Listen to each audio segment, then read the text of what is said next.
If you don't have photos on your iPad, then if they're saved to your phone, you can upload them from there as well.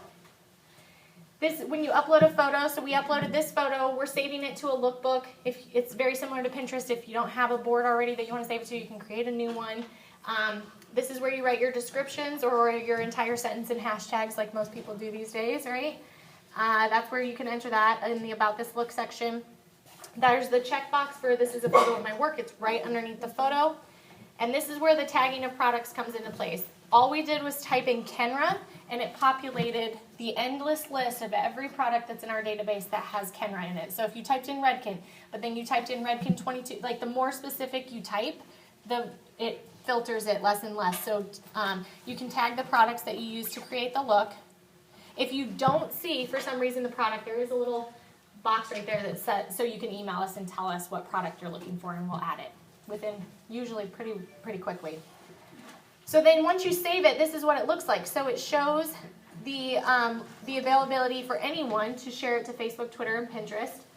Do you guys see that looks good button? That pink looks good button? Did you get a visual of that? What do you guys think a looks good button is? Like a like button. Exactly. So anyone can come and click looks good on your photos, and that will give you guys the instant gratification that someone thinks your photo looks good, your work looks good. You can go out, and I encourage you all to looks good, give looks good votes to other people. If you like, when you click looks good, it does ask you if you want to save it to a lookbook. You don't have to, you can click skip. But if it's something that you think looks good and you want to look at it later for inspiration, and you want to add it to a lookbook, you can do it straight from there as well. So that's kind of what this next slide talks about, is just how to create lookbooks. Again, you guys all said you're very familiar with what lookbooks are. So the Bloom version is digital, obviously, a digital photo album. And you can, so that is one thing I do want to touch on, because you guys are in that stage where, you know, maybe the ratio of content that you're creating to the content that's inspiring you is a little off like this right now, but very soon it will be like this. You guys are very welcome to upload photos to Bloom that are not your own work. You just don't check the box, right? So if you find a photo on Pinterest or however you guys get the content that you get and upload it to Bloom, celebrity photos, all that stuff lives on Bloom. It's either uploaded by consumers or, however, it's what's trending. You can upload it to your account and you can save it in a lookbook. Just, again, don't check the box. And you can organize your lookbooks however you want. If you want to organize them by hair length, by hair type, by hair color, by just, if you want to have a lookbook of, you want to kind of keep a lot of people, I'm like this, a lot of people keep their inspirations separate from their work. Some people combine them, put them all in the same lookbook. But it's endless on how you guys want to organize them. You might have an assignment on face shapes, or some examples that some of the other schools are using is, in those first early classes when you're learning about face shape or bang styles or, whatever cut you're learning, you can go to Bloom and look at the photos that have been uploaded to Bloom and save, whatever the assignment is, save 5 photos into a lookbook. And then your educators can go and take a look at that. And that's your assignment. So when we talk about, kind of gone are the days of flipping through the old style books, right? How are your clients or guests, as you call them, are they bringing you photos of looks that they want you to replicate? Some of them? Yeah? How are they bringing those to you? Magazine. On their phone. Are they still ripping out magazines? Yeah. They are? Okay. The other campus said they weren't. It's all digital, right? But if it is a magazine, or if it is a photo on their phone or on Pinterest or however it is, what I am hoping that you guys will start to utilize Bloom is that you have, so the example I used at the last campus, we'll go with it because it was a good one. You guys, prom season's coming up, right? You guys do a lot of updos? Here? Okay, no one's shaking their head here. Give me another example. If we go with the prom updo, so girl's coming in, it's her senior prom, and she brings you a photo on her phone that she saw on Pinterest. What's popular on Pinterest? That the rosette hairdo right now. Maybe that's for bridal, not prom. But she brings it in and she says, I want my hair to look like this. What's running through your guys' head? A snap? Is that what you said? It's not going to exactly look like that. Yeah, it's not, because that you didn't, first of all, you did not create that look, right? Second, and most importantly, she probably doesn't have that much hair. She probably doesn't, have that same hair texture to get that, to have the curl hold like that or whatever it may be. But you are thinking, oh crap, when you see that. And you will do your best, and your educator will be there side by side helping you through it, right? But wouldn't it be a great example if you could take out your iPad, open up your lookbooks to the updo, maybe you have an updo, or however you decided to organize it, updos, prom hair, however, and you have a lookbook of work that was yours, that you created, or maybe it is something that inspired you, but you practiced it on your mannequin, and now you think you can really do this. These are looks that you, as a beauty professional, can showcase to that client and kind of do that consultation and have that conversation of, your hair really isn't long enough to do all that updo. This girl clearly has extensions in, or that was a photo shoot. Like, it's not going to look exactly like this. But here's what I can do. And you pull out your lookbooks and you flip through your work and show them what you can do as a professional. So that obviously puts the consultation in your hands, right? You're not nervous anymore because you're confident, because that's something that you have created. It's always going to be challenging because there's different hair types and different expectations of the client, but you have more confidence. It builds your confidence. It builds the client's confidence in you, because I can tell you that before my best friend cut my hair, and while she was in hair school, and the very first time I sat down in her chair and I was like, okay, we're going to do this. Like, can we make it look like this? And I had no confidence in her. She was my best friend, and she had her educators thought she was far enough along to cut my hair, but I was scared to death, right? And I don't know how you guys, obviously, before you became professionals, you were all in that situation at some point probably too.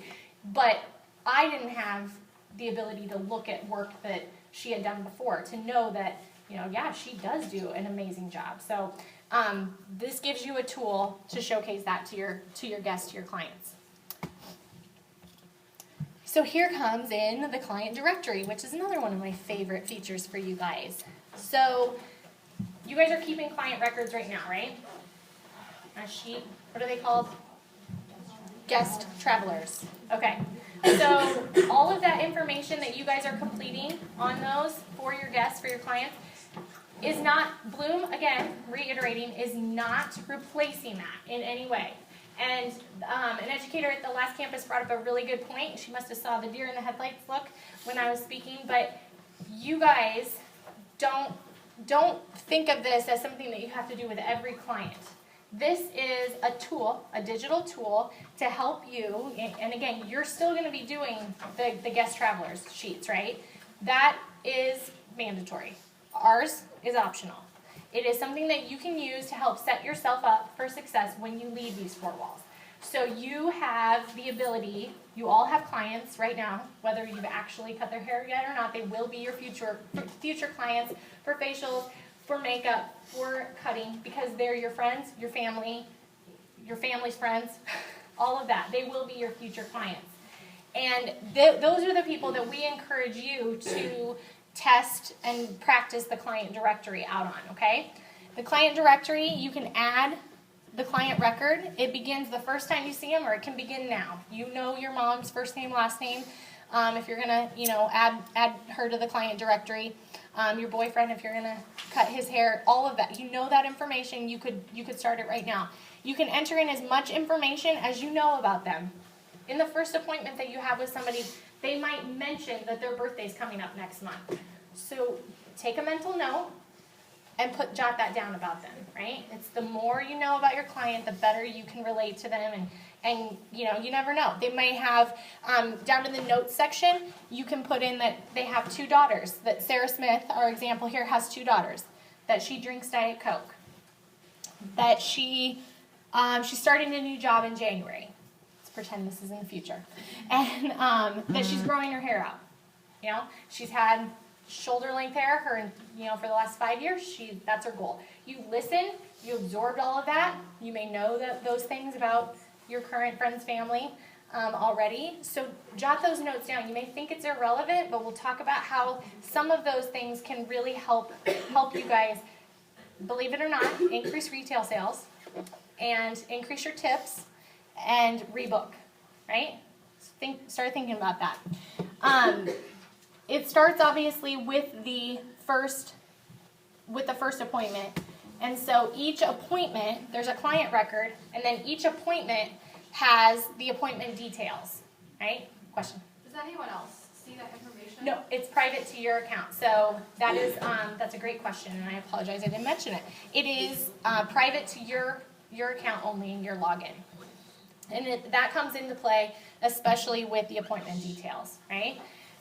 Because that's where you can enter in the notes section. There is where we encourage you to enter in your technical notes and your formulas and all of that information for that specific appointment. So the other record was like their client record, just about them. This is about that appointment. So that appointment has the color formulation and the cutting technique for that look. That is the finished look. That is the biggest thing that sets us apart, is that it's a visual record, right? The guest traveler, you can't upload a photo to that piece of paper and have it at your fingertips on your mobile device. That's why take the notes there, duplicate as much as you can here, and add the visual element. You can take up to 3 photos of that appointment, right? Talk about the clients that don't want their picture taken. What do you think you can do to get around that?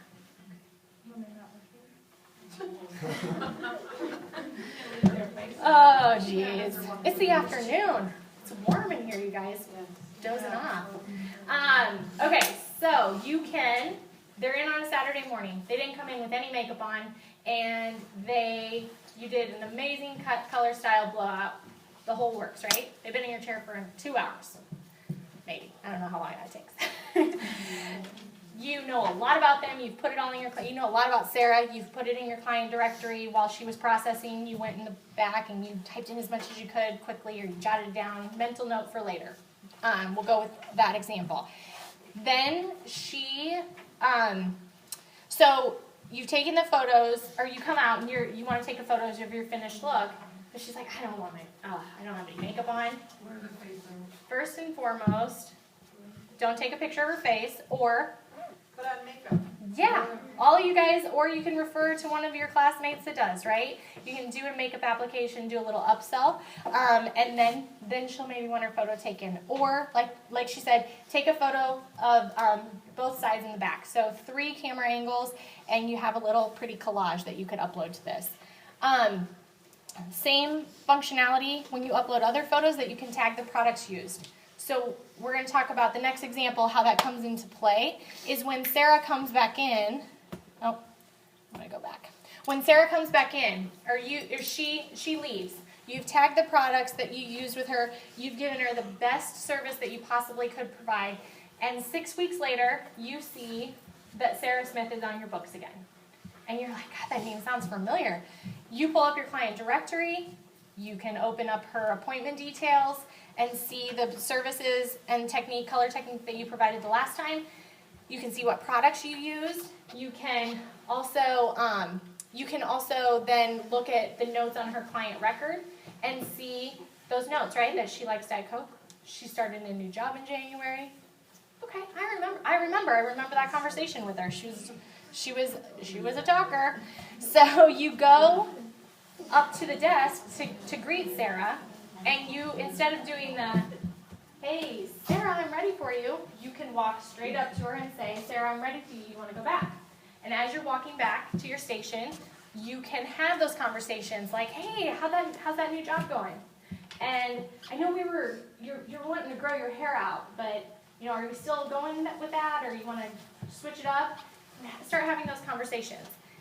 You can have the natural conversation of, how'd you like that texturing taffy that I used in your hair last time you were here? Did that work? I know you wanted it a little more piecey. Now that your hair's longer, how's that working out for you? And you can have those natural conversations not the awkward conversation at the front desk saying, so do you want to buy that texturing taffy that I used last time? You know, it doesn't have to be awkward, it's natural. And that is how, are you guys seeing increased retail sales? What do you think if you bought her, you know she likes Diet Coke, right? What if you spent the extra change in your pocket to go buy her a Diet Coke and have it sitting on your station, excuse me. She's your BFF now, right? Like, oh my God, she knows everything about me. And I have been told by fellow, or not by fellow, I'm not a professional, but by my fellow coworkers who are beauty professionals and by other people who I've shared this information with, that your tip will increase, guaranteed, by the price that the cost that it spent you to get that Diet Coke for her, right? She's going to appreciate it. She will probably rebook because you know a lot about her. You know that she's trying to grow her hair out. So to maintain this style, you need to come in every, 6 weeks, 4 weeks, whatever it is, and it gives you an opportunity to rebook, to get a better tip, to sell product, to just build that client relationship with her very naturally, right? Just because you listened and you took a few notes the first time she was in, okay? Is that exciting to anyone?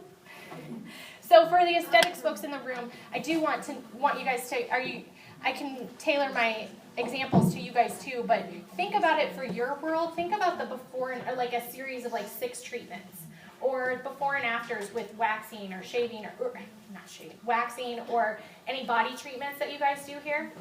I'm not sure specifically what treatments you guys offer at this location, or if it's the same at all locations, but all of the makeup application, befores and afters in the aesthetics world are huge, and series of photos. So the appointment records, if you take a photo every 6 appointment, all the 6 appointments that she comes in, and then you can, at the end of that appointment, take the first photo and the last photo and collage them side by side, and show that client then in their consultation that the results are there. They may not have seen it from picture 1 to picture 2, but definitely from picture 1 to 6 or 1 to 4, you can see that progression. So, and obviously you guys understand the makeup.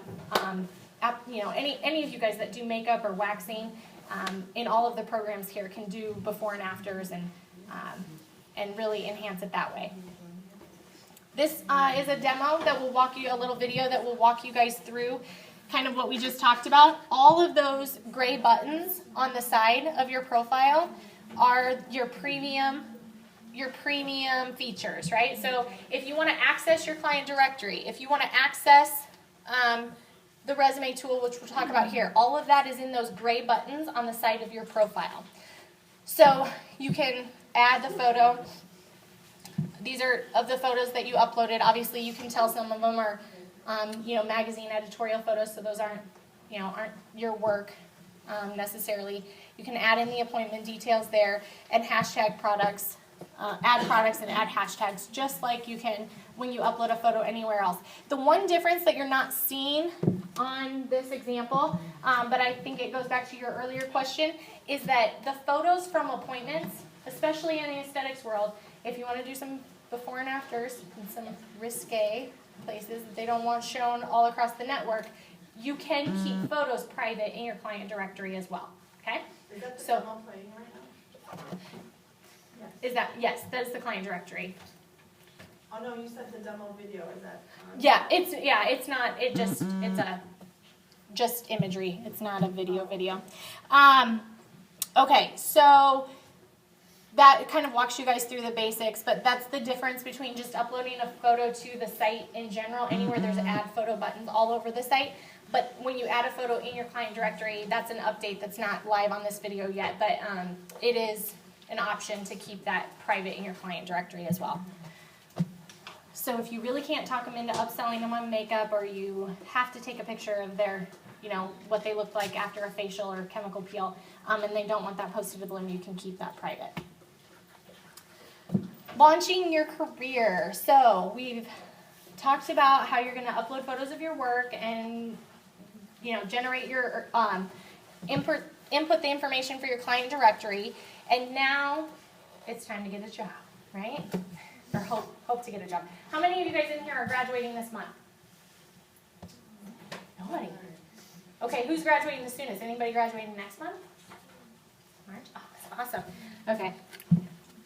we gotta get awake here. I don't know if I move too much, I might sweat, but here is some stuff for you guys. Who else was graduating? Who else? Raise your hand. Hey, your educators are in here, you know. Come see me afterwards, I'll give you a bag. But the launching your career obviously talks about the premium feature. Another one of my favorite premium features is the resume tool. So you guys, again, are all going to learn, all going to have to, create a resume here at school and do a mock interview and all that fun stuff, right? And we all have to get out of school and get a job eventually. Most of us do.